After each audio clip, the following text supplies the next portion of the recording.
Dajjal ini bisa menghidupkan orang mati. Sehingga ada ulama salaf yang mengatakan kalau orang ketemu dengan Dajjal pasti murtad.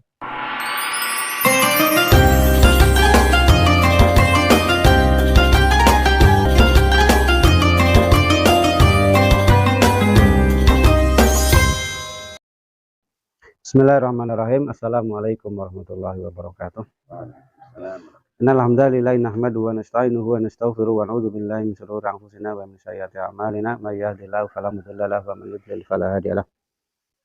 Asyhadu an la ilaha illallah wahdahu la syarika lahu wa asyhadu anna Muhammadan abduhu wa rasuluhu la nabiyya ba'dah. Allahumma shalli ala sayyidina Muhammad wa ala ali sayyidina Muhammad kama shallaita ala Ibrahim wa ala ali Ibrahim fil alamin innaka Hamidum Majid. Para ikhwan Fidin, saudara-saudaraku seagama yang insyaallah dimuliakan oleh Allah Subhanahu wa taala, bersyukur pada Allah Subhanahu wa taala.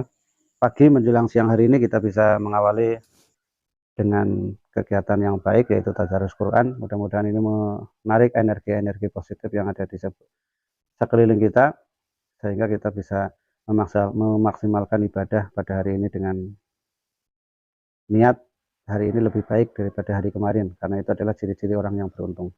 Selawat serta salam semoga tetap tercurah pada Nabi kita Muhammad Sallallahu Alaihi Wasallam beserta seluruh keluarga beliau, para sahabat-sahabat beliau, serta seluruh umatnya hingga akhir zaman. Di hari kedua Ramadan ini tentu para teman-teman semua sudah banyak mengikuti kajian-kajian tentang seputar Ramadan ya. Jadi kayaknya tidak bijak ketika saya juga menambahi kegiatan materi kultum pada pagi hari ini dengan tema-tema Ramadan ya. Maka saya akan coba menyampaikan yang lain daripada tema Ramadan, tapi masih berkaitan dengan keimanan kepada Allah Subhanahu wa taala. Di akhir zaman nanti akan muncul makhluk ya, yang namanya Dajjal gitu ya. Dajjal ini adalah gurunya para dukun gitu ya. Dia mengaku sebagai Tuhan dan memang kekuatannya ini sungguh luar biasa ya. Dia berjalan sangat cepat gitu ya. Dia bisa mendatangkan hujan ya. Yang tempat yang tadinya kering itu bisa seketika hujan langsung turun ya. Kemana tangan menunjuk disitulah turun hujan ya. Bahkan Dajjal ini bisa menghidupkan orang mati ya, jadi ada mati nanti disuruh hidupkan lagi oleh Dajjal, sehingga ada ulama salaf yang mengatakan kalau orang ketemu dengan Dajjal pasti murtad gitu ya. Pasti murtad gitu ya. Ini saking hebatnya. Kalau tumbuhan ya, yang direstui oleh Dajjal tumbuh subur. Tapi kalau tanaman yang tidak direstui oleh Dajjal pasti akan mati ya. Pokoknya luar biasa gonjang-ganjing dunia pada saat itu gitu ya. Nah, ini siapa sih gitu ya asal usul Dajjal gitu ya. Beberapa riwayat mengatakan bahwasanya Dajjal ini adalah Samiri gitu ya. Jadi di zamannya Nabi Musa ya, itu kan saat Nabi Musa menyelamatkan umatnya ya dari kekuasaan belenggu Firaun yang ada di Mesir, dia selamatkan menuju ke Palestina ya. Maka saat sampai di Palestina, Nabi Musa ini dipanggil oleh Allah Subhanahu wa taala untuk naik ke atas bukit atau gunung ya.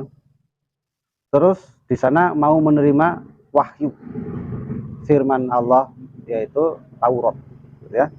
Maka umatnya ini ditinggal. Diangkatlah pemimpin adiknya yang juga nabi, yang juga diutus oleh Allah menjadi nabi, yaitu adiknya, yaitu Harun ya. Nah, saat tinggal selama 40 hari, cuma 40 hari gitu ya. Setelah 40 hari pulang, Nabi Musa itu sangat marah ya, shock gitu ya. Kenapa? karena umatnya yang baru saja ditinggal 40 hari sudah nyembah berhala, yaitu ada patung sapi yang terbuat dari emas, gitu ya. Tapi patung sapi ini bisa bersuara, gitu ya, yang bikin ya orang ya kayak seperti kita inilah ya. Kalau melihat barang yang aneh kayak gitu kan dikira ajaib, mempunyai kekuatan, maka banyak yang tersihir. Begitu juga Samiri, gitu ya. Jadi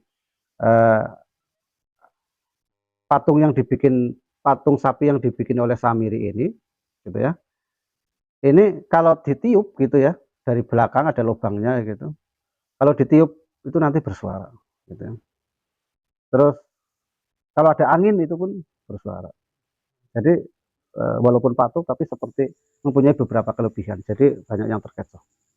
Nah, maka setelah ini Samiri ini mengajak ini loh, Tuhannya ini loh, ya. Mari kita menyembah kepada Tuhan kita, yaitu sapi ini. Maka banyak yang ikut. Nah, ketika Musa melihat seperti itu, gitu ya, itu si apa si Harun itu dimarahi sampai malah konon itu sempat dipukul lagi. Kenapa kamu biarkan? Gitu, baru saja saya tinggal 40 hari, kamu biarkan umatmu ini menyembah selain Allah. Maka Harun pun mengatakan, wahai kakakku, gitu ya, saya sudah ngomongi, ya, sudah pokoknya menasehati, melarang, tapi tetap mereka itu tidak mau mengindahkan nasihatku, tidak mau mengindahkan laranganku. Gitu. Nah, maka dipukullah ini si Samiri ini dipukul, tapi tidak mati. Bahkan tapi apa yang nyembah itu malah dikutuk kayak gitu ya, dikutuk di, nanti ada cerita itu nanti jadi kerak kayak gitu. Tapi Samirinya itu hanya diusir saja. Ya. Nah, diusir nggak tahu kemana. Nanti sampai nanti suatu saat itu dia ditemukan oleh seorang sahabat namanya yang sedang berlayar, kalau tidak salah Said Al-Khudri apa ya, itu berlayar gitu ke sebuah pulau. Dia masuk ke pulau tersebut, gitu. Di sana ada makhluk yang sedang dirantai, ya. Dia mengatakan gitu ya, dari mana kalian? Saya dari negara Arab, Jazirah Arab. Apa sudah datang seorang pemuda yang mengaku nabi? Iya benar. Maka ditanya beberapa hal gitu, sampai akhirnya orang itu mengatakan, nah, sungguh ya, saatnya saya sebentar lagi akan muncul begitu ya. Nah, jadi Samiri ini konon itu ya, ada yang mengatakan bahwasanya Dajjal itulah yang asal usulnya Samiri. Jadi Samiri ini gitu ya, ini sebelum jadi pengikutnya Nabi atau waktu jadi pengikutnya Nabi Musa, dia ini memang umatnya Nabi Musa yang mempunyai beberapa kelebihan, gitu ya. Jadi suatu hari dia ini melihat sesuatu yang tidak dilihat oleh manusia pada umumnya. Jadi suatu hari dia melihat malaikat Jibril itu turun, gitu ya. Malaikat Jibril turun ketemu sama Nabi Musa. Nah, terus malaikat Jibril ini naik kuda, gitu ya. Nah, kuda, tanah bekas injakan kuda ini, Samiri melihatnya ini seperti hidup, ada kehidupan, gitu ya. Maka tanah bekas kuda, injakan kuda yang ditunggangi oleh Samiri ini kayak hidup, lalu dia ambil, gitu ya. Dia ambil, terus dia masukkan ke kantong. Nah, terus dia bikin patung, dikasih lubang, tanahnya ini dimasukkan ke, ke lubang yang ada di apa patung kuda yang dibikinnya. Jadi seperti ininya seperti hidup, gitu ya. Nah, konon Samiri ini keturunannya memang bukan keturunan manusia pada umumnya, gitu ya, tapi apa keturunan apa ya, saya kurang begitu paham ya asal musul keturunan Samiri, tapi ya seperti manusia yang mempunyai apa tadi, dikekalkan gitu ya, dikekalkan umurnya sampai nanti akhir zaman gitu ya, dan menginjak kepada apa, kehidupan kita di negara kita ini yang sekarang itu lebih apa, kelihatannya itu lebih percaya dengan para dukun gitu ya. Jadi sekarang itu dukun itu sudah sedang naik daun lagi ya, karena memang para penguasa-penguasa nomor satu di negara Indonesia pun ini pun percaya sama dukun. Seperti kemarin itu mau babat alas untuk IKN itu juga ngundang para dukun. Beberapa mau ngundang para pembalap pakai dukun ya. Ya. Tapi saya yakin ya, negeri yang sudah mengedepankan dukun itu pasti akan hancur gitu ya. Seperti dulu juga sudah pernah ada gitu ya, negeri yang dibangun di atas perdukunan.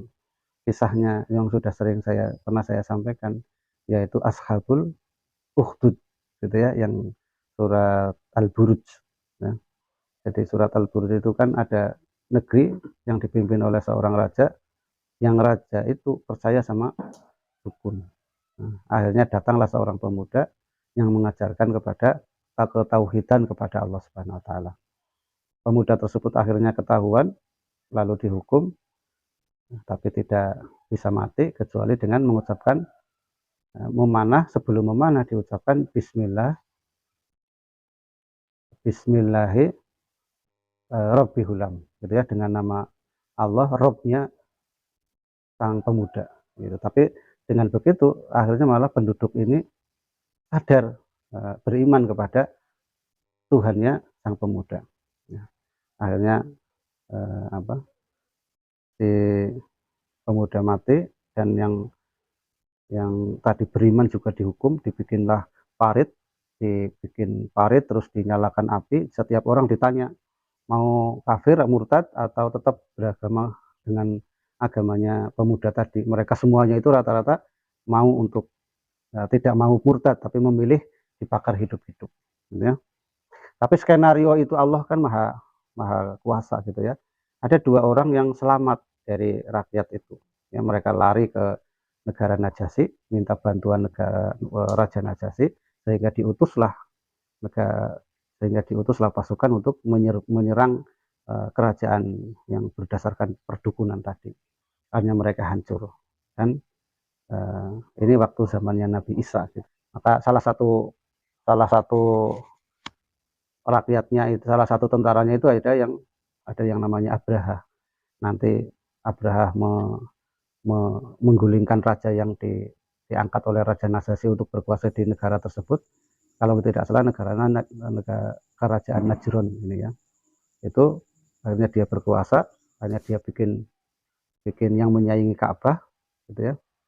Nah, tapi pada intinya yang ingin saya sampaikan gitu ya, namanya perdukunan itu memang sudah dari dulu, dan bapaknya para dukun yaitu Dajjal. Jadi dukun-dukun yang sekarang ini ya hanya sebagian kecil dari ilmu-ilmunya Dajjal. Maka kita harus memperkuat keimanan kepada Allah Subhanahu wa taala. Bayangkan kalau sampai kayak itu orang yang kaya, pintar, percaya sama dukun. Itu berarti kan ini fitnah perdukunan itu kan fitnah yang melanda semua orang. Orang bodoh juga percaya dukun, orang pintar juga percaya dukun. Gitu ya. Naudzubillah. Maka hanya minta pertolongan kepada Allah Subhanahu wa taala, kita bisa selamat dari fitnah perdukunan ini. Dan mudah-mudahan kita diselamatkan oleh Allah Subhanahu wa taala, tetap dalam tauhid kepada Allah Subhanahu wa taala. Subhanakallahumma wa bihamdika asyhadu an la ilaha illa anta astaghfiruka wa atubu ilaik. Assalamualaikum warahmatullahi wabarakatuh.